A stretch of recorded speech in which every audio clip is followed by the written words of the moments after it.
오늘은 이 맹가의 맹자와 맹자들 그 세 번째 주제로 이 맹자라는 그 책과 이 주자학에 대해서 말씀을 드리겠습니다. 오늘 세 번째 그리고 주자들 복수로 했는데, 맹자들 복수로 했는데 첫 번째 이제 복수에 포함되는 계열이 주자학이고, 그리고 이후에 양명학 그리고 실학에서 이렇게 맹자가 아닌 그 복수형으로 맹자들로 그래 하게 되었습니다. 뭐 이 말 뜻은 결국 제가 말씀드리면 이제 무슨 말씀인지는 알겠습니다만은 맹자에 대한 다양한 그 해석들이 역사적으로 전개된다. 그래서 오늘 얘기하게 될 이 주자학은 북송에서 이제 이 북송 시대에 새로운 학풍이 일어나기 시작하면서 북송에 이은 남송 왕조에 와서 바로 주희, 그 후대에는 높여서 주자라고 부르죠. 그리고 그의 학문을 주자학이라고 부르는데, 이 주희의 생존 연대가 1130년에서 1200년입니다. 우리나라로 말하면 고려 한 중엽 정도 되죠. 고려 중엽 때는 이 시기의 인물입니다. 그리고 맹자가 세상을 뜬 걸로 따지면은 이 1500년 정도 시간이 가까이 됩니다. 그래서 이 주자, 바로 이 주의, 그 주자에 의해서 결국 맹자가 다시 이제 돌아오게 됩니다. 돌아올 뿐만 아니고 잊혀져 있던 맹자죠. 잊혀져 있던 맹자가 그래서 뭐 소환된다, 불러서 왔다 이런 말 할 수도 있겠고, 귀환이라고 할 수도 있겠고, 돌아왔다. 한 1500년 동안 그늘 속에 있던 맹자가 공자의 정통 계승자 자리에 오르게 되는 게 바로 이 주자학에 와서입니다. 우리가 오늘날 흔히 뭐 공자하면 다음 맹자, 공맹 이렇게 얘기를 하는데, 그리고 그 유학의 가장 중심적 인물이고 정통이다, 정통 계승자이다. 근데 이런 생각은 맹자가 죽고 1500년 뒤에 나타난 겁니다. 그리고 우리는 그 1500년 뒤에 나타난 이걸 가지고 오늘날 우리도 그냥 공맹 하는데, 사실 좀 그래 정말 그런가 싶은 생각이 들 수도 있겠습니다. 정말 그렇습니다.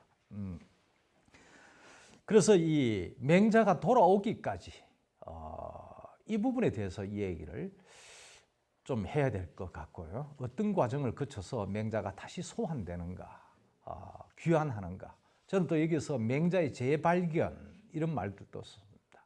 맹자는 새롭게 발견되었다, 다시 발견되었다, 이제 이런 말이 되겠죠.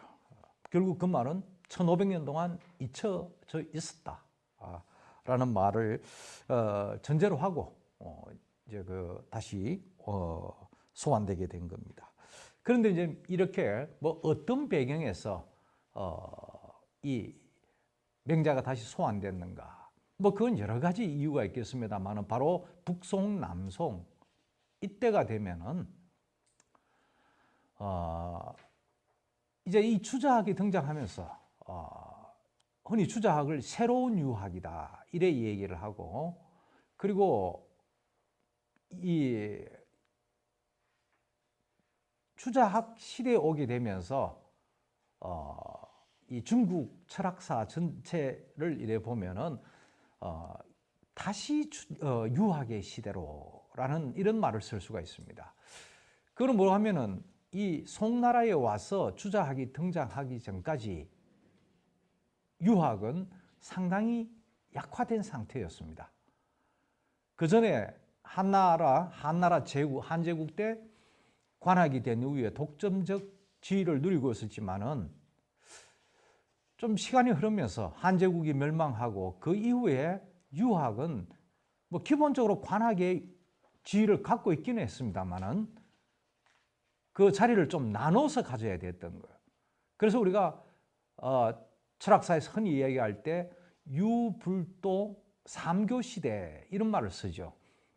그 유학, 유교, 불교, 도교 삼교가 다 번창했다. 결국 유학 입장에서 본다면은 독점적 지위를 좀 내려놔야 되는 자리를 좀 떼줘야 되는 불교, 도교에게 이제 그런 시대가 중국 역사에서 한 800년 정도 이어져요. 거기 바로 송나라 전까지, 그 바로 앞이 이제 당나라 통일제국으로 말하면, 그리고 당나라에서 이 송나라에 오기까지 한 5, 60년 동안에 극도의 혼란 시기를 겪습니다. 역사에서 이걸 5대 10국 이렇게 이야기를 부릅니다. 10개의 나라가 섰다가 무너지는, 그러니까 그 덩치 큰 중국이 5년, 10년 운명으로 왕조가 무너지고 서고 했으니까 초토화가 된 겁니다. 그 시기가. 그래서 중국 역사에서 가장 큰 전환점을 당나라와 송나라의 이 교체기다. 그래서 그 용어가 당송지제 이런 말을 씁니다. 중국 역사에서 볼 때, 이거는 꼭 철학사만이 아니고 각 방면에서 볼 때 중국 사회가 큰 전환을 이루는 가장 전환점이 되는 시기가 바로 당나라와 송나라 교체기. 이렇게 그러다 보니까 철학 사상적으로도 큰 전환이 있게 되는데, 바로 이게 유불도 삼교 시대에서 다시 유교의 시대로, 바로 다시 유교의 시대를 주도했던 것이 주자학이고, 그리고 이 다시 유교의 시대로 된 중국은, 중국 철학사는 20세기 초까지 그대로 내려옵니다. 예, 그렇게 봤을 때 이 굉장히 중요한 전환점, 철학 사상적으로 봐서도 큰 전환점이다. 이렇게 볼 수가 있겠죠. 그런데 바로 이 주자학자들이 맹자를 다시 불러온 거예요. 재발견한 거예요. 소환한 겁니다. 그런데 이 소환하는 과정이 순탄치 않았습니다. 우리가 제가 첫 번째 강의에서 이야기를 했습니다만은, 이 맹자 사상은 크게 두 부분으로 나눠볼 수 있다. 하나는 정치론 쪽에 왕도 정치론, 그리고 또 하나는 성선설, 도덕학설, 이렇게 볼 수 있는데, 두 부분이면서도 동시에 이 두 부분은 긴밀한 관계 속에 있습니다. 우리는 자꾸 그걸 좀 떼서 보는데, 정치와 철학은, 그런데 그렇지 않습니다. 맹자란 속에서 보면 긴밀하게 연결되어 있습니다. 근데 우리들이 이제 그걸 떼서 이해한 거죠. 그래서 제가 오늘 또 보고자 하는 것이 이 두 부분, 이걸 어떻게 이해할 것인가. 나눠서 돌아왔는데, 제가 결국 결론은 맹자 뭔가 필요하니까 불러왔죠. 그런데 그리고 맹자를 높였죠. 중시했죠. 그런데 이 추자가 말하는 맹자는, 추자학에서 말하는 맹자는 원래의 맹자하고 상당한 차이가 있다는 거예요. 어찌 보면 본질적 차이가 있다는 거예요. 저는 본질적 차이가 있다고 봅니다. 그래서 제가 쓰는 용어가 창조적 오독이다. 정말 오독한 건지, 알고 오독한 건지. 창조적 오독은 아무래도 알고 오독했다는 이야기겠죠. 의도적으로 오독을 하는, 필요하니까 불러왔지만 자기 입맛에 맞게, 자기들 철학적 성향에 맞게 재가공했다는 거예요. 그 재가공된 게 주자학이에요. 원재료는 맹자인데 재가공한 거는 주자학이에요. 그 점을 이 시간에 좀 이렇게 세세히 뒤져보는 그런 작업입니다. 근데 먼저 크게 이제 두 부분, 하나는 왕도 정치 부분, 하나는 결국 성서설 부분인데, 이 왕도 정치 부분 이야기하면서 맹자가 다시 소환하는 데 있어서 문제가 된 거예요. 북송 시기에 새로운 유학 분위기가 아주 크게 일어납니다. 그 가장 중요한 바탕은 과거제의 정비예요. 그런데 주자학 이 송나라에 오게 되면은 철저한 과거제의 시행. 우리 조선시대가 그렇죠. 그 당시 사회에서 지배 계급이 되려면은 과거 시험 통과하는 수밖에 없어요. 오로지 그러니까 등용문이 그 말이죠. 쓰잖아요. 용이 되는 문. 유일한 게 과거제예요. 온 나라가 이 시험 하나를 향해 있어요. 그런 가운데 그렇게 어렵게 배출된 인물들이 그 시대를 장악하는 거예요. 이게 신진사대부들이에요. 개인의 실력에 따른 거죠. 어쨌든 과거제라는 거는 뭐 어떤 실력이든 간에 뭐 당연히 이거는 6.25 경전에 대한 실력이겠죠. 그 전의 사회는 이런 개인의 실력, 과거제를 통해서 올라온 이런 게 아니에요. 세습 귀족들이 지배했던 사회. 그래서 사회적으로 보면 중국 사회가 이런 사회 신분으로 보면은 귀족 사회에서 신진 사대부 사회로 전환하게 된 거예요. 바로 주자학자들은 이 출신들이에요. 큰 그룹이 형성되었죠. 그러면서 자기들이 사회의 지배적인 계급으로 성장하면서 불교적은 뭐야? 도교적은 뭐야? 이런 식이죠. 밀어내야 된다는 거예요. 배척해야 된다는 거예요. 그 과정에서 주자학이 생겨나는 거예요. 근데 힘으로는 됐어요. 실력으로 안 되는 거예요. 유교경전의 내용으로 불교와 도교의 이론을 극복하기가 우선 스케일 면에서 안 돼요. 이론적 스케일 면에서. 그리고 이론적 섬세함 깊이에서 안 돼요. 유교.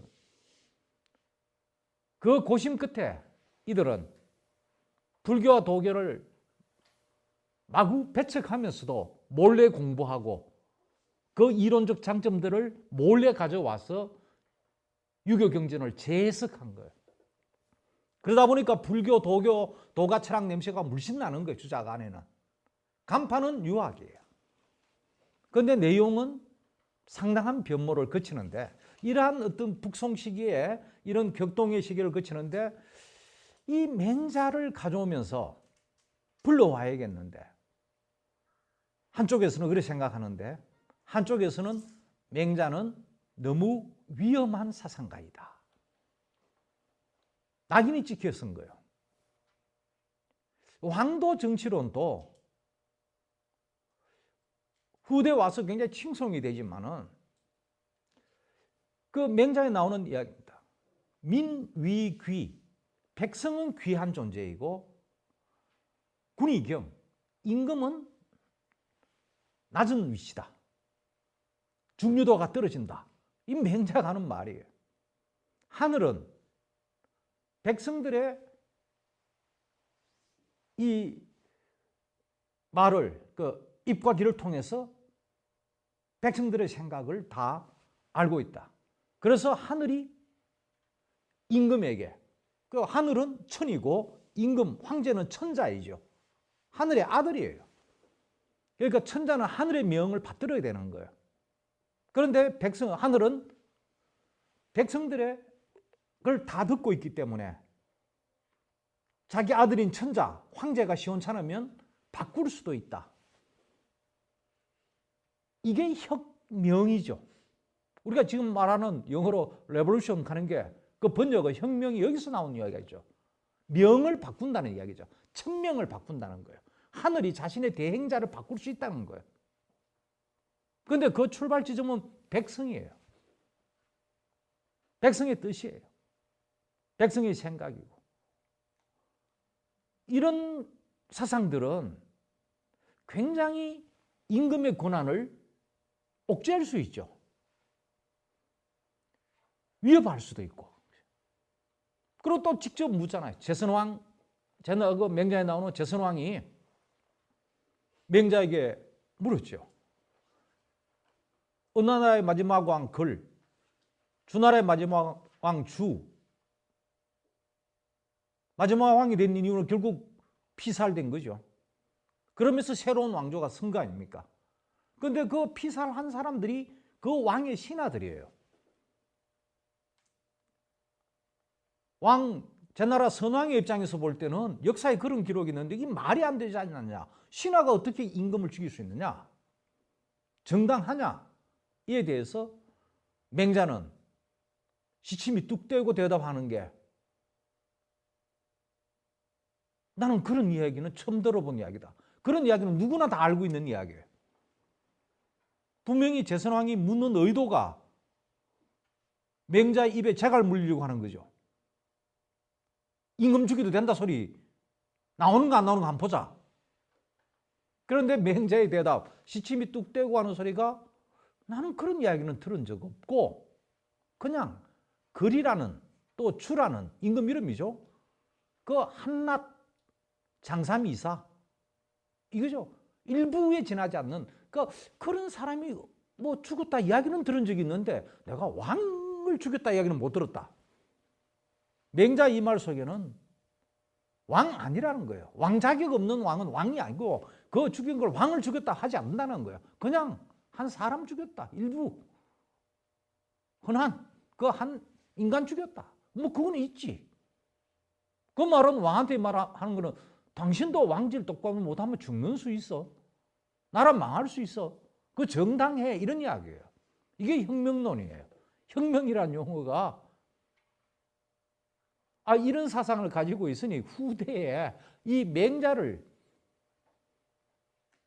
굉장히 수용하기가 굉장히 부담스러울 뿐만 아니라 학자들도 맹자를 거론하기가 입에 올리기가 무척 어려웠던, 그래서 어쩌면 제일 오랫동안 묻혀 있었던 이유 중에 하나가 과격한 사상, 또 하나는 너무 이상주의적인 사상, 현실과 동떨어진 주장을 아마 이것 때문 아닌가 싶어요. 이 두 개가 맹자가 잊혀지게 되었던 1500년. 그런데 이 위험을 무릅쓰고 불러온단 말이에요. 불러오는데 분명히 저항이 있죠. 그 신진 사대부들, 그 당시 같이 유학을 부흥시키는 이 인물임에도 여전히 이 부분을 비판하는. 근데 이제 그 당시의 상황을 보면은 그들 내부에 내분이 생겨요. 북송 시기에. 이 유명한 북송시대 신종 때 변법 개혁이 있죠. 변법. 신법. 이제, 그래서 새로운 구법을 바꾸고 신법으로 바꾸는 대대적인 개혁, 조치를 취하게 되는데 왕권 강화, 부국 쪽에 초점을 둔 왕안석이 주도한 개혁입니다.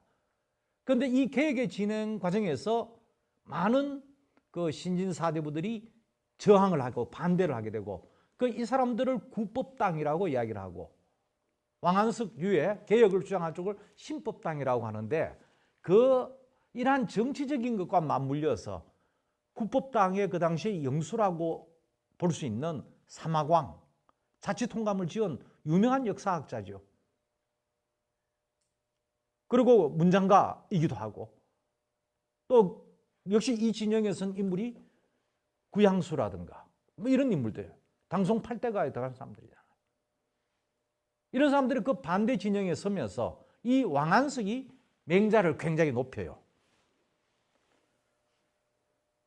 그런데 바로 이 반대 진영 구법당의 사마왕을 중심으로 한 세력들이 왕안석의 이 신법을 반대함과 동시에 왕안석이 맹자를 높이니까 이 맹자에 대한 대대적인 비판을 하게 되는 거예요. 그러면서 그 비판의 초점은, 핵심은 바로 왕도 정치, 특히 그 속에 있는 위험한 정치적 요소, 임금을 가벼이 본다는 거예요. 백성을 너무 내세우고. 성선설에 대해서도 비판해요. 아직 이때까지 맹자의 성선설은 수용이 안 돼요.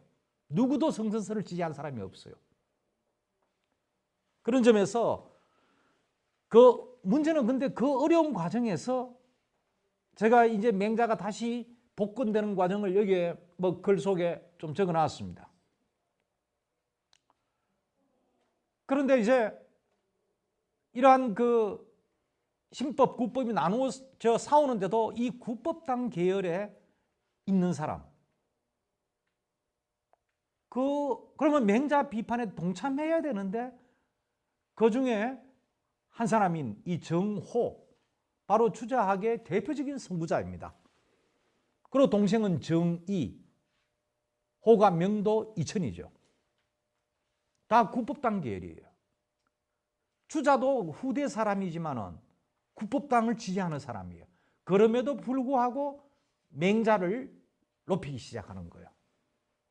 맹자. 이거는 정치적 입장. 이번 반대 진영의 주장 맹자 올리는 것이 그럼에도 맹자를 다시 소환한다는 거죠. 그만한 이유가 있지 않겠는가라는 거예요. 왜 그랬을까? 그래서 이 맹자를 다시 불러오는데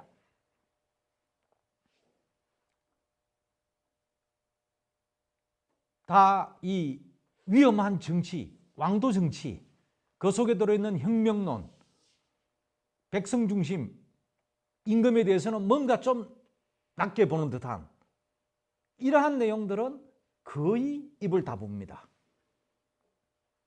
그 부분은 싹 빼고 결국 맹자의 왕도 정치 부분은 이념의 어떤 껍데기처럼 남아버리고 그 나머지 부분 성선설, 도덕설 중심으로 맹자를 개성하는 거예요. 맹자는 그래 보면은 다시 귀환하는데 자기 사상의 반틈은 불구 상태로 그냥 도덕 철학자로 그 모습으로 맹자가 회귀되는 거예요. 그 단적인 걸 보여주는 것이 이 주희의 대표적인 저작으로 새로운 유학을 만들고 하면서 새로운 이론을 구축하고 할 때 이전에 주목받지 않는 책들을 집중 분석하고 그 사이에 불교, 도교 이론을 살짝 밀어넣고 이래서 그런 작업들이 북송식이 이 학자, 저 학자들이 쫙 진행되는데 그러한 이 경전에 대한 해석을 총집성합니다. 그러면서 새롭게 내 책을 최고의 권위가 있는 책으로 내세우게 됩니다. 그전에는 오경 중심이었죠. 그런데 어찌 보면 경전의 반열에 새로 추가를 하는 거예요. 오경과 동급으로 주의가 추가를 하게 되는데 그냥 추가를 하는 게 아니라 그 네 책에 대해서 상세한 자신의 주석을, 근데 이전의 주석들, 특히 송나라 이후에 형성된 주석들을 모았다 해서 우리가 흔히 주자를 집대성이라는 말을 쓰는 거예요. 여러 주석들을 모아서 총괄적 정본 맹자 해석을 낸 거예요. 그리고 책 4권을 선택해서 그 이름을 사서라고 붙인 거예요. 사서라고 붙이면서 이제 이 사서는 이전에 오경에 들지 못하던 2등급, 3등급 자료들이에요. 근데 1등급으로 올라가게 된 거예요. 그리고 네 책은 묶이면서 오경과 동일한 경전의 반열에, 경전이라는 건 성령의 말씀이잖아요. 절대적인 진리 교과서란 이야기예요. 조선시대에는 오경도 제대로 안 봤어요. 사서만 봤어요. 점점 시간이 흘러갈수록 사서 중심의 시대로 교과서가 점점 축소돼요. 그런데 이 사서의 서문을, 이 사서 집주를 주의가 지었는데 그 앞에 내용을 보면은 대학 중용, 맹자, 논어, 특히 대학 중용의 서문은 아주 장황하게 자신의 정말 물이 섞인 이야기들도 많이 들어가 있습니다. 그래서 굉장히 비중을 두고 서문을 쓰는데 놀라운 것은 맹자 집주의 서문은 주의가 서문을 쓰면서도 자기 말을 한마디도 하지 않습니다. 자기 선배들의 말만 딱 갖다 넣어놓습니다. 그걸로 대신한 거죠. 위험하다고 본 거예요.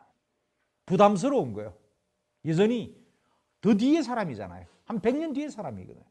그런데도 여전히 맹자를 언급하기는, 그러나 맹자를 꼭 가져와야겠다. 그리고 맹자의 위험한 이런 사상에 대해서는 말 안 하거나 피하거나 슬쩍 해석하는 둥 만다고 지나가 버립니다. 그리고 나머지 부분, 성선설 부분에 매달려 가지고 온통 맹자를 집중 해석을 하는 거죠. 결국 맹자는 반신불구가 되어서 돌아온 거죠. 한쪽은 날아가 버리고 주작으로 오게 되고. 그래서 이 맹자의 귀환이 순조롭지 않았다. 돌아왔을 때는 반쪽짜리 맹자가 돌아왔다. 문제는 이제 다음에 볼 것이 이 반쪽 맹자, 성선설을 중심으로 한 이 반쪽 맹자도 제대로 계승했는가? 이것도 아니라는 거예요. 이것도 바로 이 부분이 이제 창조적 오독이 들어가는 거예요. 그래서 그 부분을 제가 몇 가지로 나누어서 쭉 이제 설명을 드릴까 하는데요. 맹자, 반쪽 맹자. 근데 그 나머지 반쪽, 이 반쪽도 이게 맹자의 뜻이 아니라는 거예요. 맹자의 철학이 아니고 주자학자들 자기들의 해석으로 덮어버렸다는 거예요. 완전히 왜곡되어 버렸다는 거예요. 그래도 간판은 공자, 맹자, 그리고 주자가 이었다고 말하죠. 정통을. 그리고 지금도 많은 학자들도 그래 보고 있어요. 저는 뭐 이 점에 대해서 집중적으로 얘기를 학술대회나 뭐 저술이나 이야기를 하는데도 별로 기도 한번 듣지 않는데 도무지 이해할 수 없는 부분. 다 유학자니까 이렇게 생각해요. 전부 똘똘 뭉쳐서 다 좋은 말씀하시고 다 공자, 맹자 말씀 따라서 했다는데 자세히 들여다보면 아니라는 거예요. 자세히 안 들여다보면은 다 뭉쳐 생각하면은 사실은 거기에는 공자도 없고 맹자도 없고 주자도 없어요. 다 똑같은 소리 한 사람들인데 그럴 리가 있겠습니까? 들여다보면 공자, 맹자 다르고 맹자, 주자 달라요. 뭐 학문에서 해야 될 게 또 바로 그 점이 아니겠는가? 그냥 뭉쳐서 좋은 말 했고 성년이고 뭐 이렇게 해서 그런 식의 그거는 그냥 이제 뭐 우리가 이해할 때 하는 거고 조금만 눈을 뜨고 보면은 굉장한 왜곡과 오독이 작동을 하고 있다는 거예요. 그래서 제가 그 첫 번째로 그 이야기를 하는 것이 맹자의 성선설을 보면은 맹자의 성선설은 인간이 사실 그냥 인간 보면은 짐승이나 인간이나 똑같다고 보이는 거예요. 하는 짓이 더 나을 게 없다고 본 거예요. 그런데 맹자는 그래도 인간이다. 이는 공자 이래. 결국 모든 것은 사람에게 달렸다. 이 생각을 갖고 있는 거예요. 정치, 법, 제도 이런 게 아니라는 거예요. 아무리 현실이 복잡한 상황이라도 결국 사람에게 달렸다. 사람에게 희망을 걸어야 했고 그래서 맹자가 했던 말이 누구나 요승과 같은 성군, 임금 앞에 이야기할 때는 사람들한테는 누구나 요승과 같은 완성된 인격이 될 수 있다. 그리고 그 근거는 성선설이다. 그런데 그러면은 개는 되는가? 개는 당연히 안 되죠. 맹자의 성선설의 전제는 인간 다른 어떤 존재와 차별적 특성으로서 인간의 본성을 이야기한 거예요. 이게 맹자의 성론의 출발점이에요. 공통된 건 있어요, 인간에. 인간의 욕망이나 개의 욕망이나 맛있는 거 보면 먹고 싶어 하는 거는 개나 사람이 똑같다고 본 거예요. 그러면 차이가 뭔가? 그게 이제 사단설 아닙니까? 너무너무 미미하다. 차이는 거의 없다. 그렇지만은 아주 작은 차이지만 너무나 중요한 차이다. 그 차이점을 인간의 본성이라고 본 거예요. 바로 그 근거로 인간은 4가지 마음이 있다는 거예요. 정말로 불쌍하게 생각해야 될 대상을 봤을 때 인간은 조건 없이 상황 그 없이 인간에게는 그 불쌍해하는 마음이 일어난다는 거예요. 마음속에서 그 마음을 선천적으로 가지고 있다는 거예요. 그걸 근거로 성선을 얘기한 거예요. 그러면 개는 그 상황을 보면은 그 마음이 일어나는가? 다른 어떤 존재는 그 상황을 봤을 때 선한 그 마음이 일어나는가? 안 일어난다는 거예요. 인간만이 일어난다는 거예요. 그 점에서 선을 이야기했던 거예요. 그런데 이게 이제 뒤틀리는 거예요. 주자학에 오면은 불교, 도가철학, 도교 이쪽에 거창한 이론, 실제 맹자는 하늘 이야기를 하질 않았어요. 공자도 하늘 이야기를 하질 않았어요. 하늘이랑 닮은 보편이에요. 그냥 사람에 대해 이야기했던 사람들이에요. 그리고 이 공동체, 사람이 이루는 논어맹자분 다 그 이야기죠. 그런데 주자학자들, 불교와 도교, 도가철학과 이론적으로 맞서면서 스케일부터 키워야 되는 거예요. 도덕을 이야기할 때도 이 사람 착하다. 인간의 도덕적 행위는 왜 하는가? 뭐 지가 하고 싶으면 하지. 그 사람 착하니까 하지. 뭐 이런 차원이 아니에요. 인간의 도덕을 하늘과 연결시키는 거예요. 보편과 연결시키는 거예요. 하늘의 뜻이다. 하늘의 의지다. 결국 개인에서 도덕 행위는 인간이 하늘의 뜻을 받들어서 인간을 통해서 실현시키는 거다. 이런 식 해석으로 가게 돼요. 좀 거창해졌죠. 도덕의 의미가 그냥 선한 행위하는 그런 의미가 아니에요. 공자 명자는 그런 단계예요. 결국 주자학에 와서 리와 기, 뭐 태극, 도, 뭐 이런 개념들이 마구 유교 경전 여기저기 흩어져 있는 개념들을 재조직해서 하늘에 버금가는 동열의 보편 어떤 개념을 설정을 해요. 그 대표적인 게 리, 기와 되는 리죠. 그러면서 맹자의 성선설을 가져와 놓고는 인간이 가진 그 선한 본성은 하늘의 이치다. 이렇게 이야기합니다. 이거 유명한 성적리라는 명제이죠. 성적리. 이는 귀에 이걸 있죠. 뭐 주자학은 성정리, 양명학은 심정리. 그래서 주자학은 성을 리로 받고 양명학은 심을 리로 받다. 뭐 여기까지 여러분들이 알 수 있는 내용일 거예요. 그런데 이거는 이 말만 가지고는 전혀 이해 안 돼요. 이 말은요. 주자학에서 말하는 성과 심과 정의 개념과 양명에서 말하는 성과 심과 정의 개념은 전혀 달라요. 그런데 이걸 같게 봐버리니까 주자학은 성을 이루어봤고 양명은 심을 이루어봤다. 이런 식의 이해는 이거는 완전히 잘못된 이해로 가는 길인데 아마 대부분 그래 이해하고 있을 거예요. 어쨌든 도덕의 근거, 도덕의 출발점, 그걸 성으로, 그건 맹자로부터 갖고 왔죠. 그런데 이걸 하늘로 연결시키면서 성적리라고 확장을 시키면서 일종의 도덕을 행위사학적으로 끌고 간 거죠. 그렇게 하다 보니까 그러면 하늘의 완전성, 보편성, 인간에게만 연결되느냐는 거예요. 그러면 보편 아니죠. 하늘 아래 이 수많은 존재가 있는데 하늘의 절대성, 보편성을 확보해 주기 위해서 모든 사물에도 본성이 있다고 이야기해 버리는 거예요.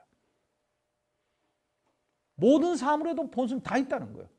그리고 인간이 가진 본성이나 사물이 가진 본성이나 그 본성은 같다고 보는 거예요.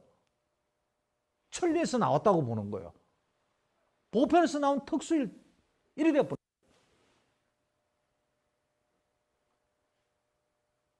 인간의 차별적 지위가 사라져버린 거예요. 물론 차별적 지위는 이제 2차적, 부차적으로 설명을 해요. 이 점에서 제일 큰 균열을 일으켜버리는 거예요. 맹자는 다른 존재와 구분, 바로 그걸 본성이라고 봤고 그걸 선하다고 봤고 이때 선하다는 것도 선의 가능성이죠. 그런데 주자학에서는 성정리 명제를 제시하게 되면서 모든 존재가 본성을 가지고 있고 도덕 본성을 가지고 있고 그러다 보니까 개도 도덕 존재가 되어버리는 거예요. 도덕의 영역이 돌아요. 그래서 개에게는 충직, 덕이 주어져요. 호랑이한테는 인이라는 덕이 주어져요. 지금 우리 생각하면 이해할 수 없는 이야기예요. 다 천리의 산물들이다. 이치가 있다. 뭐 이런 식으로 해서 도덕을, 심지어는 뭐 식물들에게도 다 도덕률을 적용한. 그래서 제가 할 때 도덕의 과목을 만들었다. 도덕의 과목을. 그 덕분에 그 결과 인간은 다른 존재와 차별적 지위가 없어요. 그 차별적인 지위는 보편을 주로 이야기하는 리 개념이 아니고 기의 차원에서 이야기해요. 2차적 차별성이 되어버려요. 이거는 맹자의 성선론의 본질과 완전히 어긋나 버리는 거예요.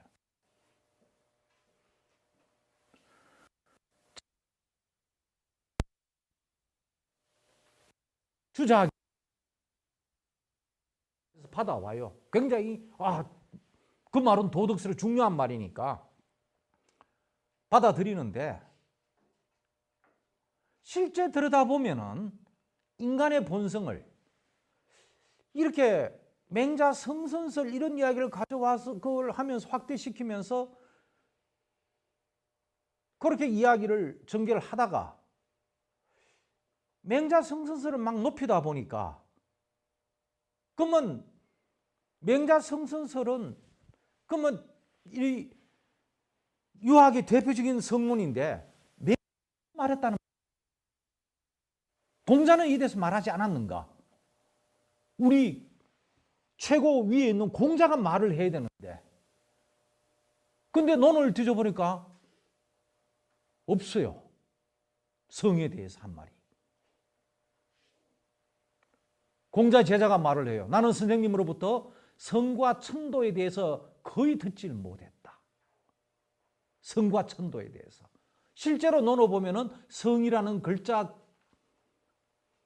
성상근 습상원 정도 개념이에요. 인간의 타고난 본성은 비슷한데 후천적 학습에 의해서 차이가 발생했다. 학습을 강조하는 거예요. 후천적 노력을 강조하는 이런 대목이에요. 근데 여기에서 이 대로 나온 거예요. 근데 이것은 도덕 본성 이야기하는 게 아니에요. 인간의 선천적 능력이에요. 어거지로 끌고 가요. 끌고 가서 도덕 본성으로 규정하는데 문제는 맹자의 성선설은 모두 같다는 걸 전제로 했는데 공자는 비슷하다고 이야기한 거예요. 비슷하다. 성상근. 차이가 있잖아요. 수자학자들이 생각한 게 성에도 두 가지가 있다. 본연의 성이 있고 기질의 성이 있다. 이런 주장을 펴내요. 그래서 맹자가 말한 성은 본연의 성이다. 그리고 공자가 말한 성은 기질의 성이다. 우선 공자, 맹자 간의 이 불연속을 그렇게 이어요. 그러면 왜 공자는 본연의 성을 말하지 않았는가?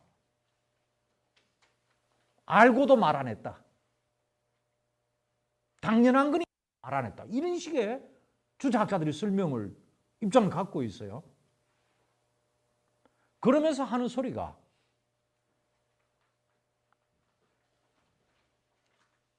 이제 맹자한테 뒤집어 씌우는 거예요. 공자는 본연의 성과 기질의 성을 다 알고 있었는데 본연의 성을 말하지 않았을 뿐이지 다 알고 있었다는 거예요. 그런데 맹자는 그 사실을 모르고 본연의 성만 있는 줄 알고 성선설 이야기했다는 거예요. 그렇게 하는 바람에 온갖 성론들이 일어나요. 맹자 때 이미 온갖 성악부터 순자 성악이지만은 이 무슨 무학설도 나오고 무슨 설도 맹자에 쭉 나와요. 그런 가운데 맹자가 성선을 이야기하거든요. 공자 이후에 많은 성론들이 나온 이유가 또 그 이후에도 제기된 이유가 맹자가 공자를 완전하게 제대로 전체를 모르고 본연지성만 알아가 성선을 이야기하는 바람에 온갖 번다한 성론들이 일어났다. 이런 식의 이야기를. 그런데 이제 북송 시기에 와서 주위의 선구자인 정의천이라는 사람이 또 정명도도 비슷한 이야기를 해요. 성에는 두 가지가 있다. 주의가 그걸 개성해서 맹자성선론이 틀린 것은 아니지만은 제대로 완전하게 말을 못했기 때문에 공자를 제대로 이해하고 말하지 못했기 때문에 혼란이 일어났는데 정호, 정의, 형제가 나오게 되면서 이걸 완전히 공자에 돌아갔다. 이런 식의 평가를 내려요. 아마 맹자가 살아있다면 엄청나게 이거는 분노할 이야기고 이런 주장을 내놓는 것은 불경에 가깝죠. 그런데 결국 공자를 높이고 공자에게 완전성을 부여하기 위해서 그러니까 뭐 맹자도 참을 수 있을지 모르겠는데 얼토당토하는 이야기로 그렇게 끌고 가게 됩니다. 또 맹자의 성선 근거로 해서 다 완전한 인간 될 수 있다고 했죠. 그런데 주자학에서는 본연지성론을 바탕으로 해서 본연지성은 같지만 기질지성에 다 차이가 있다 이런 이야기를 해요. 그래서 개와 사람이 본연지성은 같아요. 본성은 같다는 거예요. 지금 우리 생각하면 기가 찬 이야기죠. 그런데 조선시대 후반부에 오게 되면 골수주자학자들 사이에 대대적인 싸움이 터져요. 인물성 동의 논쟁이에요. 사람의 본성과 사물의 본성이 달리 말하면 사람의 본성과 개의 본성이 같은가 다른가 논쟁이에요. 집단적으로 몇백 년 싸워요. 주로 기호 노론 내부에서 철학적 논쟁이 일어나는데 이게 인물성 동의 논쟁이에요. 딱히 성자는 없지만 누가 뭐 판단해 줄 사람이 없으니까 그런데 주류가 형성되는 것은 인물성 동론자들이에요. 사람과 개의 본성이 같다는 게 승리를 해요. 주자학의 교과서적 견해로 본다면 본연지성에 근거한다면 사람의 본성과 개의 본성은 같은 거예요. 19세기에 이르도록 20세기에 이르도록 이 주장이 승리를 해요. 이거는 철저한 주자학의 보편적 관점이죠.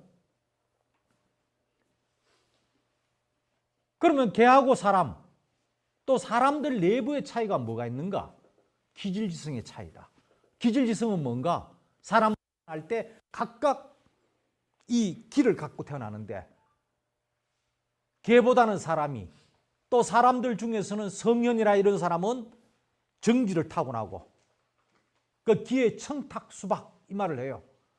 청한 기를 갖고 타느냐 탁한 기를 갖고 태어나느냐 수 빼어난 이 아주 뭡니까 이 정교한 기를 갖고 태어나느냐 박 거친 기를 갖고 태어나느냐 그에 따라 사람이 정해진다는 거예요. 개와 사람과 개 차이도 그렇고 사람들 간의 차이도 그렇고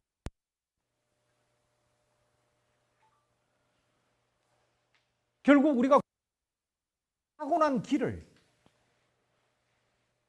좋게 바꾸는 거예요. 그런데 주자학에 보면은 이게 너무너무 어려워요. 계단은 만들었는데 일반 사람에서 사, 현인, 성인 올라갈 수 있다고 인정해요. 그 사다리 폭이 너무 넓어가 가령에 찢어질 지경에 못 올라가게 돼 있어요. 사실상 개개의 입장에서 보면 그 기질지성은 그 자체가 이미 천부적인 거예요. 원론적으로 교육을 통해서 가능하다 했지만 누구도 못 올라가는 다리, 사다리를 놔놓은 거예요. 결국 이 맹자의 본래 뜻은 올라갈 수 있게 사다리를 만들어 놓은 거예요. 주자학에 보면은 누구도 못 올라가는 다리로 설정해 놓은 거예요.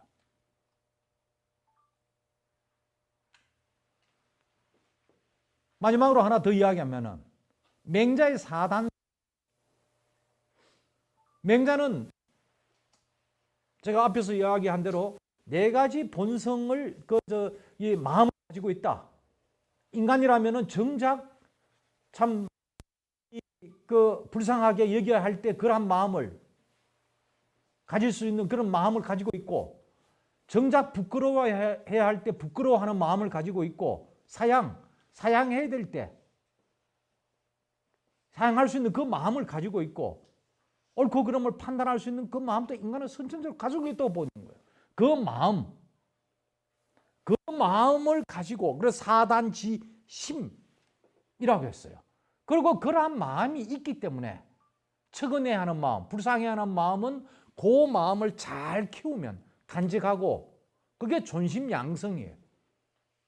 그걸 잘 키우면은 인이란 덕을 행할 수 있고, 수호지심, 정작 부끄러워할 때 부끄러워할 수 있는 그 마음을 잘 간직하고 키우면 의를 행할 수 있다는 거예요. 그 마음 없어져 버리면 내가 뭐가 부끄러운데, 이래 되면 의를 못 행한다는 거예요. 걔에게는 그런 거 없다는 거예요. 걔가 어디 부끄러움이냐는 거예요. 이거는 사양하는 마음은.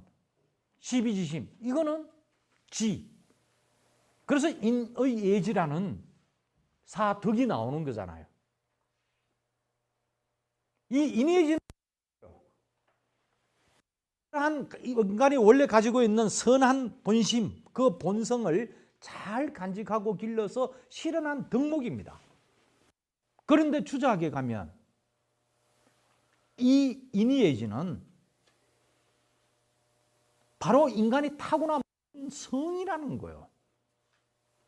인간이 인 한 덩어리, 의 한 덩어리, 지 한 덩어리. 그럼 후대 가다가 이제 이게 뭐 오행하고 안 맞다 하나 더 갖다 붙인 게 신이 5개. 후대 주자학자들 논증 중에 한심한 게 뭔가요? 5개 중에 한 2개 더 하면 안 되나? 춘과 효도 중요한 덕목인데 여기 끼워 넣으면 안 되나? 그러면 또 변명에 춘과 효는 여기 안 들어가는 이유를, 그리고 덕목이 꼭 4개 가지고 되고 5개 더라는 법이 어디 있어요? 맹자의 본의로부터 완전히 벗어난 해석들을 한 거죠. 어쨌든 이 주자학에 오면은 인의의지를 인간의 본성이라고 규정을 해버려요. 그리고 그 본성은 성정리, 하늘이 인간에게 부여한, 정말 인간이 인간인 이유고 하늘이 인간에게 하나씩 내려준 거다 이래 볼 수 있어요. 어찌 보면 인간에게 하나의 하늘이 있다는 거예요. 각자의 사람 속에 하나의 하늘이 있는데, 하나의 하늘이 있다는 그 증거를 내발하면 인의의지라는 본성이 있다는 이런 이야기예요. 그러고 하는 소리가, 그러한 본성이 있었기 때문에 측은지심이 일어난다는 거예요. 언제 맹자가 그렇게 이야기했어요? 이거는 맹자의 철학을 홀랑 뒤집어 놓은 거예요. 이거는요. 설명을. 이에 대해서는 다산 정약용이, 제가 이 관점에서 어디 뭐 글을 쓰고 굉장히 목소리를 높여 참 오독이다 했더니만은 나중에 다산 정약용의 책을 보다 보니 제가 말한 내용이 그대로 나오더라고요. 맹자 주작 비판이죠. 맹자를 눈 뜨고 제대로 읽어보면은 어디 주자학적으로 그렇게 말을 했냐는 거예요. 인간에게는 이 선한 본심, 사단지심이란 게, 이게 오늘날 우리 말하는 양심이에요. 양심. 양심을 4가지로 나누어서 설명한 거예요. 4가지만 있다는 게 아니고 4가지 대표적인 걸 들어서 얘기했고, 그리고 그 양심, 그 중에 측은지심도 수호지심도 다 양심인데 좋은 마음이란 이야기죠. 나중에 또 이거 뭐 인심, 이런 마음들 또 이렇게 용어를 붙이죠. 그러한 마음을 가졌기 때문에 그러한 덕목을 실현할 수 있다는 게 맹자의 해석이에요. 거기까지예요. 근데 주자학에 와서는 덕목을 본성으로 갖다 놔버리고 하늘로 연결시키고, 각각의 개인이 하늘부터 부여받은 본성이 있기 때문에 그런 마음이 일어난다라고 설명을 해요. 이거는 도덕을 설명할 때 전혀 다른 방향으로 설명이 되는 거예요. 이거 말고도 많아요. 제가 이런 점에서 결국 누구보다 맹자가 다시 재발견되고 소환, 귀환하는데 주자는 절대적 위치에 있죠. 그렇지만 주자에 의해 불려온 소환된 맹자는 반신, 불구가 되어버려요. 양명, 이 왕도 철학은 어디 가버린도 없고 묽어져 버려 없고 도덕 뭐 이 철학자로서 맹자가 온 거예요. 맹자 철학은 원래 도덕 철학으로만 볼 수 없는 부분이에요. 오히려 왕도 정치는 앞에 있고 도덕 정치론이 뒷받침해 주는 거죠. 나머지 그나마 도덕설도 온통 주자학 체계 속에 찢어서 그래서 겉으로는 계속 맹자를 내세우고 맹자의 설의를 따는데 실제 맹자설하고는 부합되지 않는다는 거예요. 이러한 사실을 정확히 보지 않으면은 제 이야기가 거기에는 맹자도 없고 추자도 없다. 이걸 나눠볼 때 맹자는 이렇고 추자는 이런 식으로 변형해서 해석해서 자신의 이론 체계를 세웠다라고 해야지 추자 해석을 기준으로 해서 맹자가 본래 그랬다. 너무나 많은 사람이 그렇게 생각하고 있어요. 맹자 공부한 사람도 다 추자주를 가지고 공부하기 때문에 주석을 가지고 공부를 하기 때문에 더더욱 거기에 빠져 있고 학자들도 여기에 빠져 있어요. 거기에는 맹자도 없고 추자도 없어요. 이렇게 나눠볼 때 거기에 맹자도 있고 추자도 존재한다. 예, 여기까지입니다.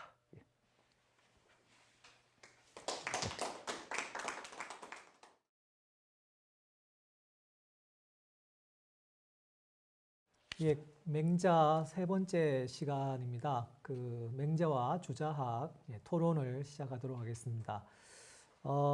오늘 좀 중요하고도 또 핵심적인 단어들이 많이 등장을 했는데요. 아무래도 가장 중요한 그 단어는 창조적 오독이라는 말 같습니다. 이 말은 아마 뭐 이게 홍원 선생님 수업을 들어본 분들은 좀 익숙한데 처음 이제 이 강의를 통해서 들어보신 분들은 이 용어가 한편으로 좀 신선하면서도 굉장히 좀 무슨 말인가 이렇게 생각하시면서 들었었을 것 같습니다. 아마 이 창조적 오독이란 말을 정확하게 이해한다면 이 맹자와 주자학의 관계를 또 이해하는 것으로 받아들여질 수 있을 것 같습니다. 사실 뭐 오늘은 뭐 크게 저도 질문이 없이 거의 뭐 내용 전면적으로 다 동의하는 바이기도 해서 먼저 이제 오늘 시간적으로 좀 부족하지 않았나 싶은 생각이 들어서 선생님 혹시 좀 이렇게 강의할 때 좀 뭐 부족한 부분 조금 더 추가적으로 하실 수 있는 이야기 있으시면 좀 해주시면 좋겠습니다. 부족한 부분 저는 꽉 다 했다고 생각해서 그러는데 이제 부족한 게 있지 않나 하니까 분명히 뭔가 부족한 게 있긴 있는 모양인데 제가요 뭐 발표 뭐 준비한다고 좀 자료들을 정리를 했습니다. 그래서 부족 뭐 제가 잘해서 부족한 게 아니고 부족함이 없는 게 아니라 사실 이제 맹자가 어떻게 다시 복귀되는가 그 과정에 대해서 좀 제가 소상히 적어 놨습니다. 이제 북송 시대에 그 당시 정치적인 상황이라든가 이런 지금 우리가 성균관에 이렇게 가면은 문묘 문성왕 묘죠. 문성왕 공자를 걷는 거 아닙니까? 그렇죠? 그래서 이 공자가 제일 이래 한 가운데 있고 그리고 이제 이 고대 대표적인 네 계승자가 이제 한 그룹을 형성하고 있습니다. 이제 그래서 버금가는 다음 가는 혹은 뭐 버금가는 성현으로 이제 맹자의 위치가 그 네 자리 중에서도 맹자가 또 이제 뒤늦게 추가가 됐는데 근데 바로 그 자리에 올라가게 되는 그야말로 이 공자 제사 지내는 곳에 맹자도 항상 함께 있고 그냥 함께 있을 뿐만 아니고 바로 공자 다음 자리에 이게 이제 북송 때 확정이 됩니다. 된 이후로 지금도 우리나라도 성균관 향교 가면 다 그대로 배열이 되어 있습니다. 그리고 그 다음 후대에 또 달리 말하면 급이 좀 떨어지는, 그래서 성인, 현인 할 때 현인급 인물들이 중국 계통 줄주 학서가 있고 일렬로, 그리고 이 또 맞은편에는 한국의 18명의 그 유학자들, 공자의 어떤 그 이제 그 계승자들. 그 공자 이후 최고의 계승자 자리에 올라가는 게 북송 시기입니다. 그래서 그 과정들을 제가 좀 자세히 이제 적은 거 하고, 또 하나는 왜 그러니까 이 맹자가 그렇게 위험한, 그래서 주자마저도 맹자 집주를 지으면서 서문에서 직접 자기 말 한마디도 하지 않을 만큼 부담을 느낀 인물인데, 그래도 왜 맹자를 불러와야 했는가, 모셔와야 했는가, 그 부분이 제가 설명을 좀 간단히 하고 넘어갔는데, 그 불교와 어떤 그 이론적 대립을 겪는다, 그냥 이론적 대립을 겪은 건 아니고 그 전부터도 있었어요. 불교가 중국 땅에 들어와서 쉽게 어서 오십시오 하진 않았으니까. 근데 그래도 뭐 불교 세력도 만만치 않았기 때문에 어떤 그 상황이 그 조건이 수호지지 않았던 거죠. 근데 북송 시기 오면서 이제는 무엇보다도 자기들이, 유학자들이 과거를 통해서 이 중앙 조정을 다 장악하게 되고, 또 과거 시험 치면은 그 중앙 조정에 있는 그 사람들만 있는 게 아니지 않습니까? 지금도 우리 뭐 의전한 시험이면 100대 1이지 않습니까? 온 나라가 호호백발이 될 때까지 과거 시험 친 거예요. 할아버지가 손자하고 같이 과거 시험 치러 가요. 그래도 후대 기록에는 그런 기록 안 남겨요. 관직에는 뜻이 없고 한데 뒤에 보면은 과거 시험 계속 친 경우가 나타나요. 좀 창피할 수도 있죠. 손자가 문제되는 수도 있고. 그래, 이 과거에서 이제 권력을 장악한 거예요. 그러니까 중앙의 권력만 아니고 제야의 권력도 다 장악이 된 거예요. 그런데 이제 불교를 밀어내야 되는데 이론적 힘에 부친 거. 무엇보다도 불교는 특히 그 당시 선불교가 굉장히 유행을 했어요. 선불교는 뭡니까? 참선 수행에서 내 깨달았다 하면은 깨달은 자가 되는 거예요. 깨달은 자 뜻이 붙다란 뜻이잖아요. 부처가 되는 거예요. 완성된 자가 되는 거예요. 또 도교 쪽에서도 뭐 하면 도사들, 뭐 서로 꼴짝마다 자기가 도사라니 뭐 그러는데, 유학에서는 공자 이후에 누구도 성인이 없는 거예요. 너무 어렵다 이렇게 보인 거예요. 어찌 보면은 아주 명문대학은 박사를 잘 안 내주는데, 좀 그렇지 뭐한데 박사를 막 남발했는데, 현실은 막 박사가 깔렸는데 명문대학 출신들은 박사가 하나 없는 거예요. 처음에는 뭐 저기 박사냐 했는데 그게 아닌 거예요. 이제 현실이.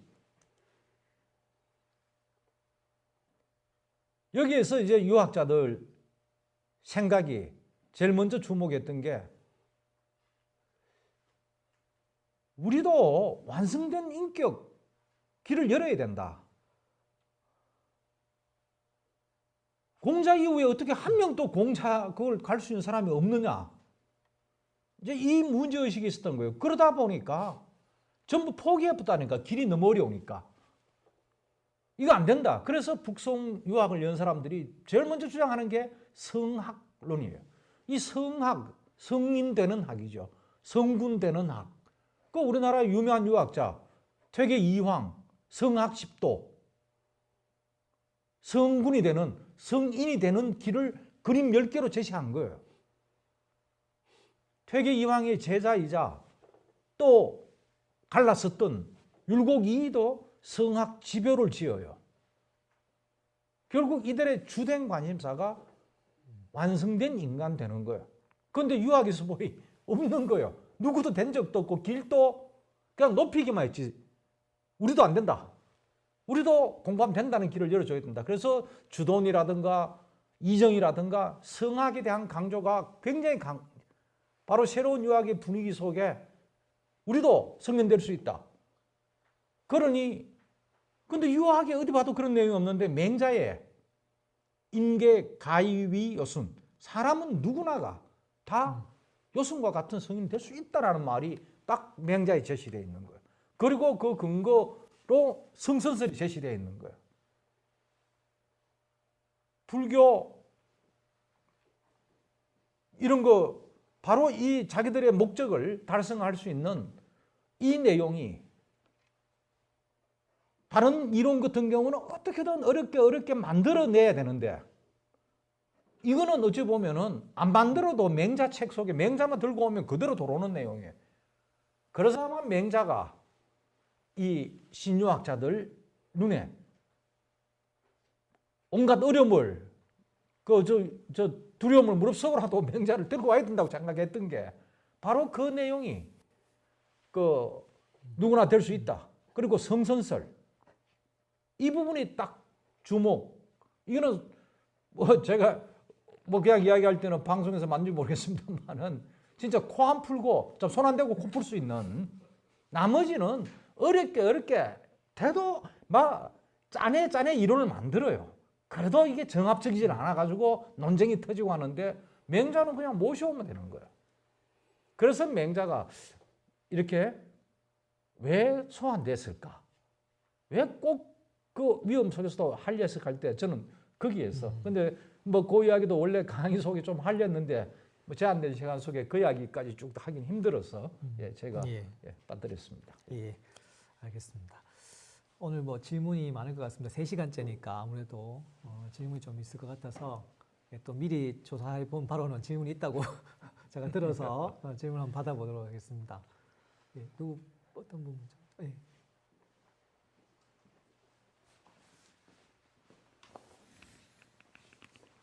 예, 선생님 반갑습니다. 한국학연구원의 이동근입니다. 예. 예, 오늘 강연도 잘 들었습니다. 오늘은 좀 깊이 있게 들어가서 제가 뭐 이해하는데 좀 많이 힘들었지만 그래도 설명을 잘 해주셔서 뭐 조금은 이해를 했고 많이 알게 됐습니다.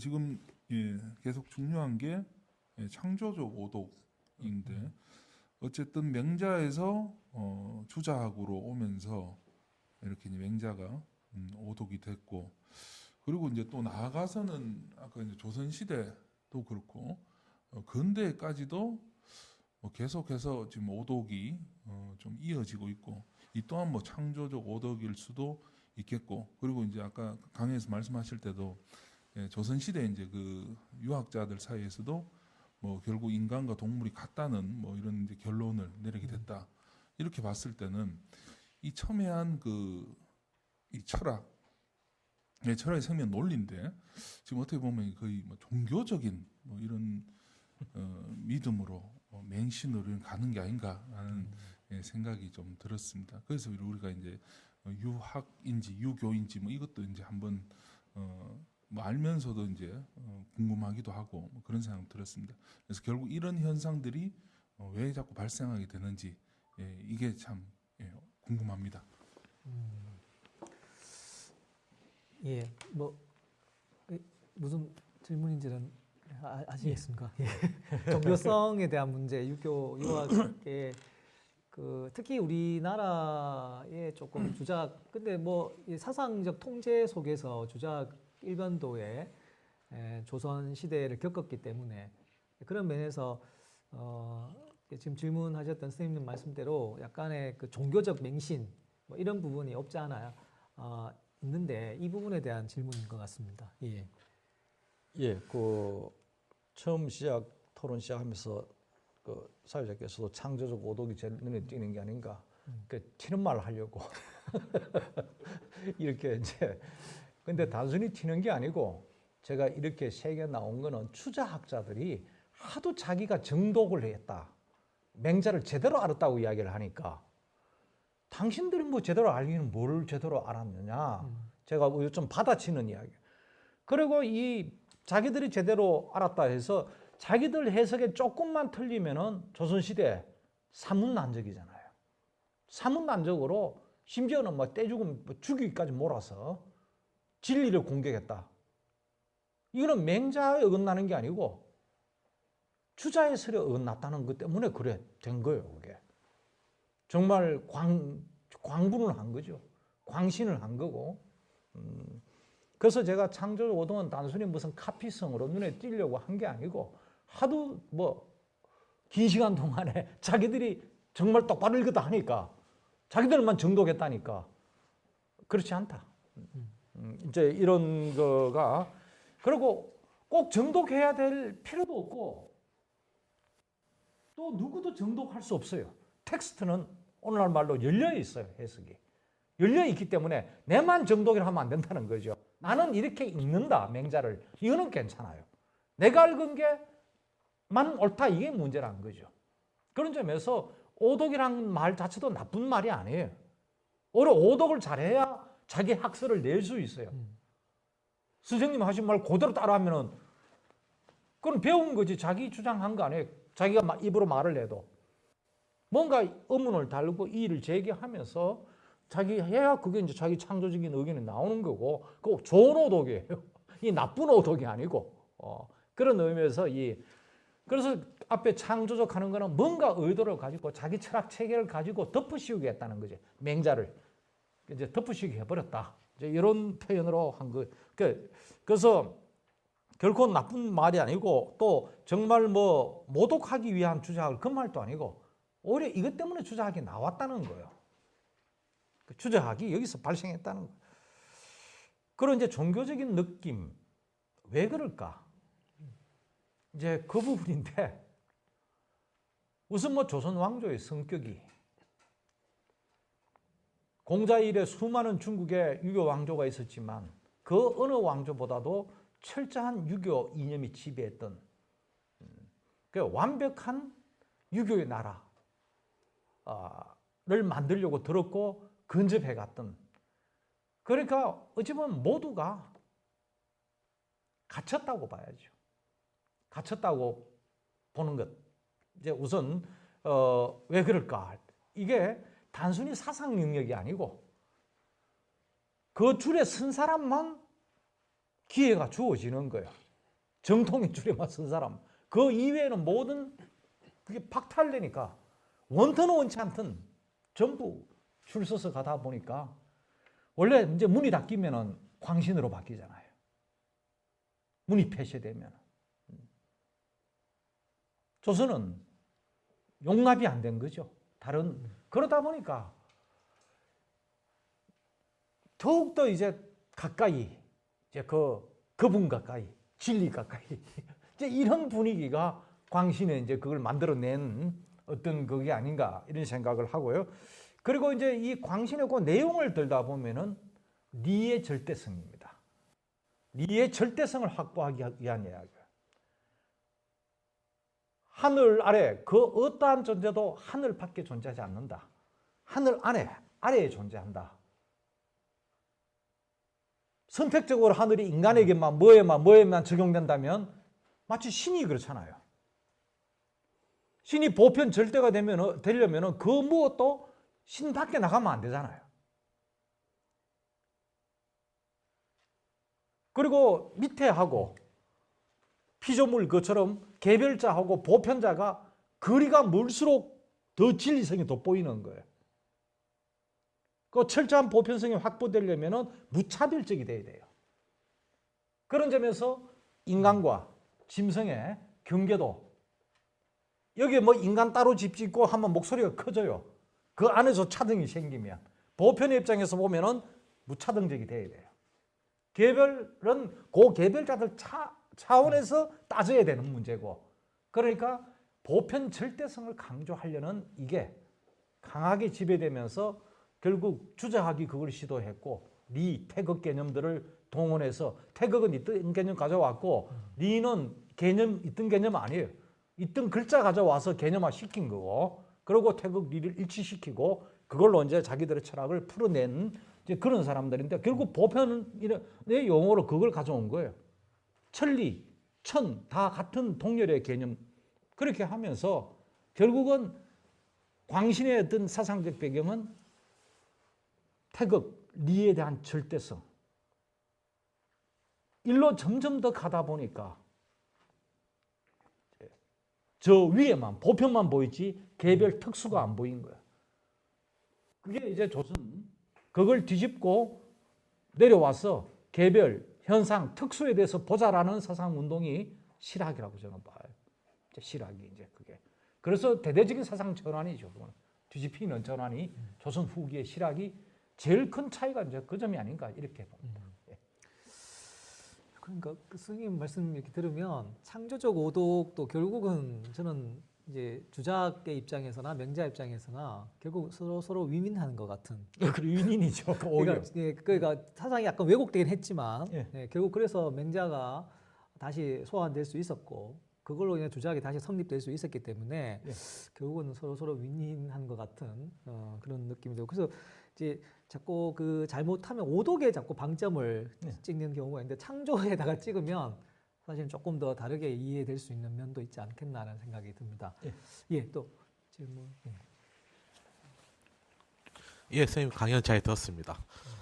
말씀하신 것 중에서 뭐 특히 주작자들은 맹자의 어떤 역사혁명적인 부분을 배제하고 뭐 반틈짜리만 이렇게 수용해왔다라고 말씀하셨는데 저희가 지난 시간에 맹자에 대해 들었을 때 맹자의 어떤 본성론과 역사혁명이라는 정치 사상은 편적 연관, 기면 연관성 노조 구조도 갈 수밖에 없다고 말씀하셨는데 그렇다고 본다면 이 주작자들이 아무리 이거를 배제한다고 하더라도 실제로 정말로 자기들의 어떤 생각, 어떤 사상을 체계에서 역사혁명이라고 하는 이 정치적인 행위가 과연 배제가 될 수 있었을까? 특히 조선 같은 경우에는 특히 이런 조직학적 이념 체계로서 건국됐고 실제로 이 사람들은 두 번의 반정이라는 행위를 실제로 자기들 어떤 정상적인 어떤 정치적 행위의 일환으로 실행을 했던 역사의 사례가 있다고 봤을 때 정말 이 주지학자들은 이 역사혁명에 대해서 가지는 태도에 대해서 진짜 본인들은 어떻게 본심적으로 어떻게 생각했었는지에 대해서 한번 말씀해 주시면 감사하겠습니다. 예, 이건 뭐 나올 수 있는 것 같은데 그 역성혁명 이제 배제를 했다 하더라도 결국 이 정치인들이고 또 정치의 그 현실 속에 관여되다 보면 당연히 이 역성혁명에 대해서 뭐 대놓고 말하지 못하더라도 음성적으로 어떤 뭐든 자신의 어떤 취지를 또 의도를 밝힐 수 있는 부분이지 않느냐. 근데 거기에 대한 좀 입장이 어떻게 나올 수 있는지 이제 그거에 대한 질문 같습니다. 예, 지금도 우리가 사상적으로 혁명의 정당성과 가능성에 대해서 열어두고 있죠. 달리 말하면 나라 망하는 거예요.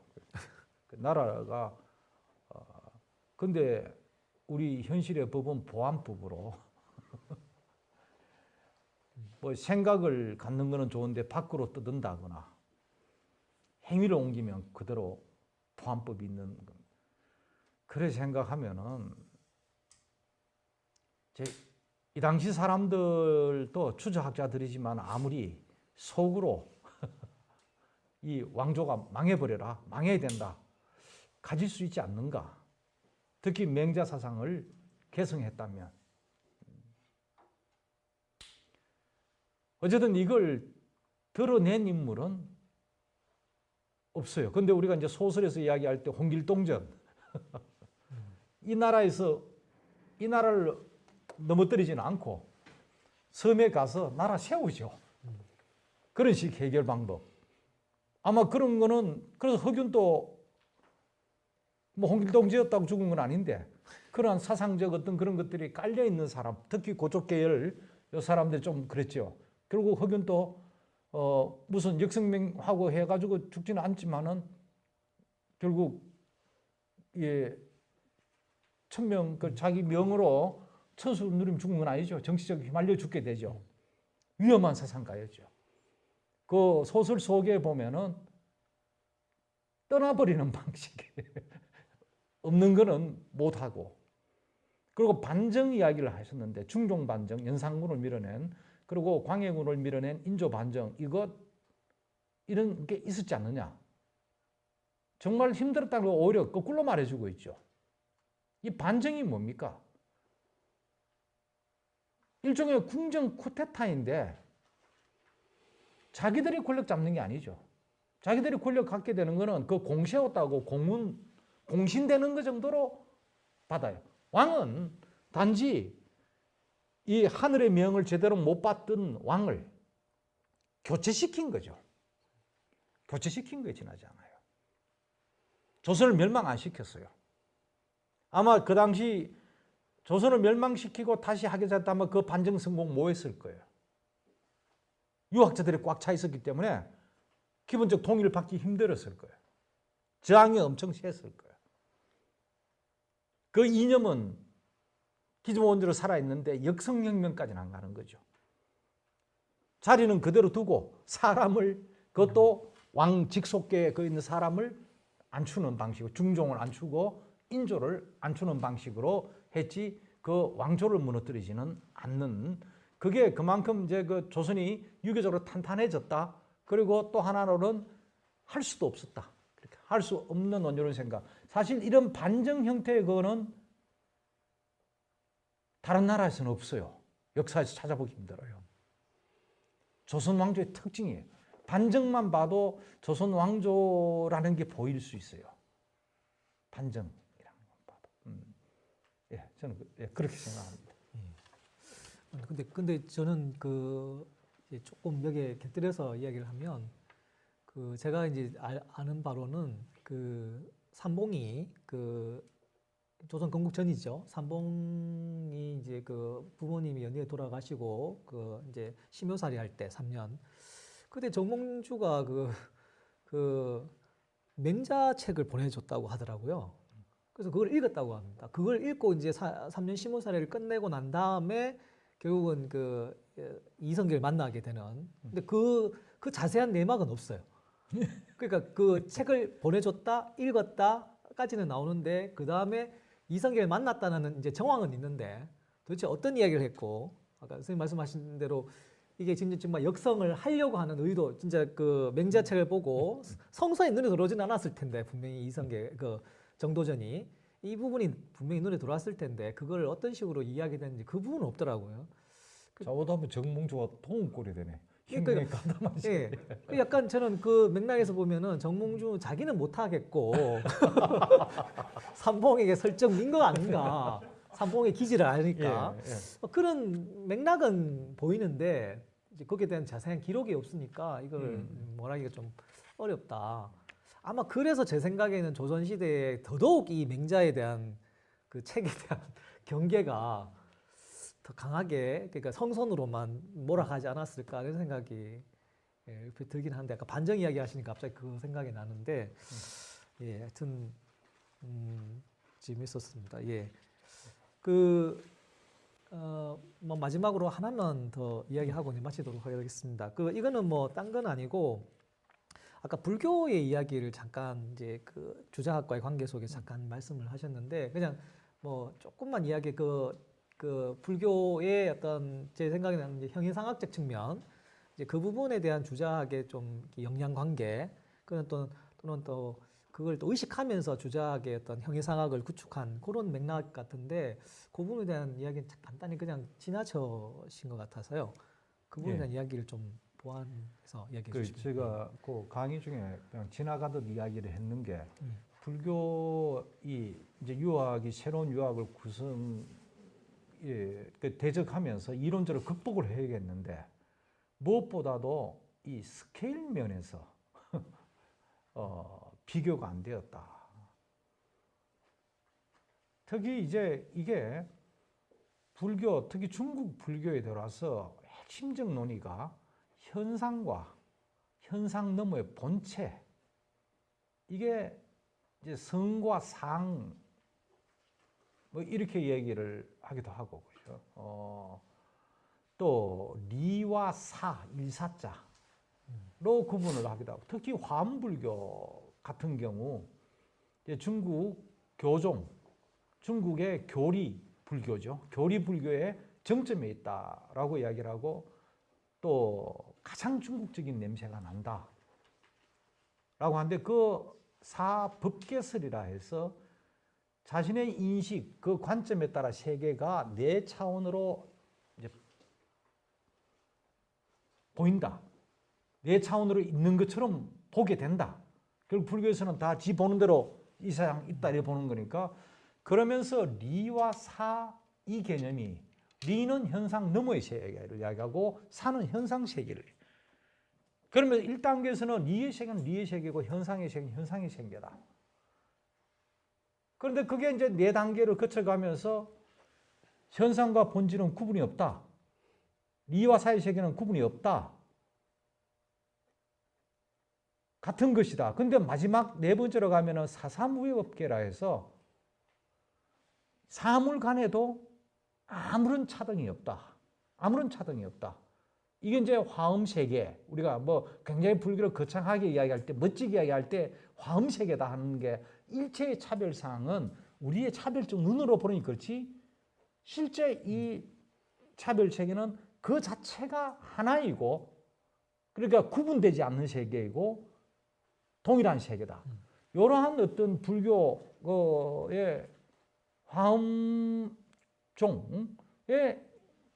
이론의 정점이죠. 그리고 중국적 사유에 결국 현상 중심적, 현실 중심적 중국이 현상 너머 중심적인 불교를 만나서 처음에는 그걸로 끌려갔다가 다시 현상 중심으로 돌아오는 어떤 이런 점들.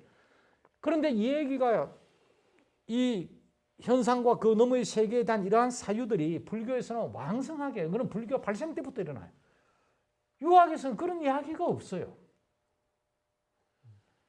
따듬어지지도 않았어요. 그러니까 용어 정도가 어렴풋이 있을 정도인데 제가 볼 때 이런 점에서 이제 주자학의 이기론 가는 게 현상과 본체의 문제, 현상과 현상 너머의 문제에 대한 본격적 사유를 하게 되고 그러면서 이 이론적 스케일을 확장시켜내고 또 뭐 달리 말하면 굉장히 이제 깊이 있게 세밀하게 이제 이 현상과 존재의 본질의 문제를 사유하기 시작한 거예요. 근데 원래 유학에는 뚜렷이 없던 이 얘기를 불교의 영향과 약간 훔쳐보고 그리고 유교 경전을 재해석해서 구축해내는 이론들이기 때문에 저는 그래서 이 이기론 영역에서의 어떤 주자학의 이론을 크게 보면 이기론, 심성론, 공부론인데 우선 이기론 영역의 영향을 말하면 이렇고 또 심성론 영역에 가면 오늘 뭐 약간 이야기된 부분이긴 한데 불교의 영향들이 어떤 것일까? 또 공부론에서는 또 어떤 것일까? 사실 저는 상당히 깊다고 봐요. 그래서 흔히 이 주자학을 또 양명학, 이 성리학, 이 주자학과 양명학을 껍데기는 유학인데 속은 불교다. 그 외유, 내불, 양유, 엄불 저는 거의 전적으로 동의해요. 불교 없이 주자학은 나올 수 없었어요. 성리학은 나올 수가 없었다는 거예요. 그런 점에서 영향이 굉장히 크다. 저는 이렇게 봅니다. 예, 감사합니다. 예, 오늘 3번째 시간 이렇게 마무리하도록 하겠습니다. 다음 시간에 그 맹자와 이제 양명학이 준비되어 있습니다. 또 다른 또 재미있는 이야기가 다음 시간에 이루어질 텐데 꼭 시청 부탁드립니다. 오늘 3번째 시간 여기서 마치도록 하겠습니다. 예, 고맙습니다. 예.